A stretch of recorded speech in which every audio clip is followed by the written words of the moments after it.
Jesus Christ muna nag-pray pa gyapon sa Ginoo.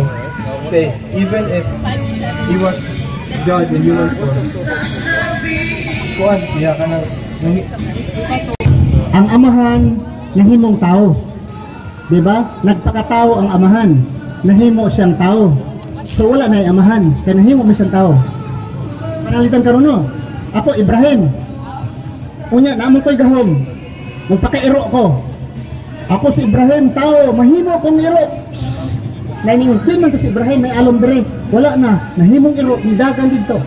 God, iyon ka nahimo siyang tao.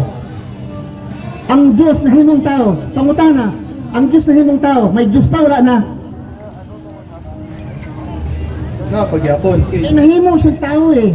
Ang Diyos nahimong tao, nagpakatao. Una, mangutana ko karon na ang Diyos nahimong tao, may Diyos pa ba?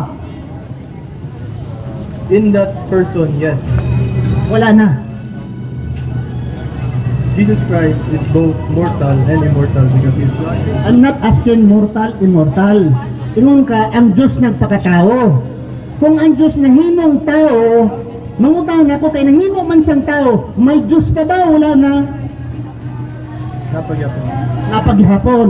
So wala siya nahimong tao. Kay napaghapon ang Diyos, ang Trinity, mutuo ka ang Trinity, Amahan, Anak, Espiritu Santo, usara.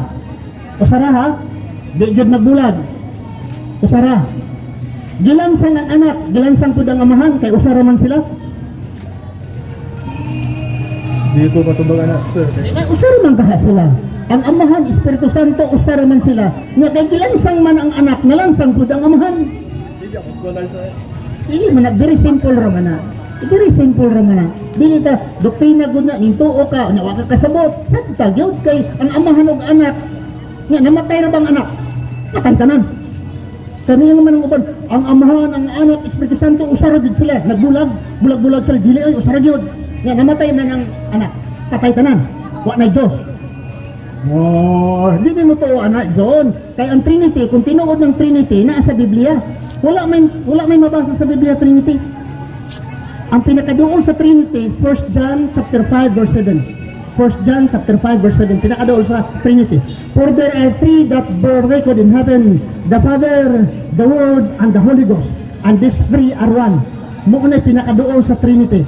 Pero gibura man na, gi-erase man na, gibilit man na sa mga scholars, Bible scholar, kay matod nila, it's interpolation, it's an addition, could not be found in the most reliable and the most authentic scripture. Wala man.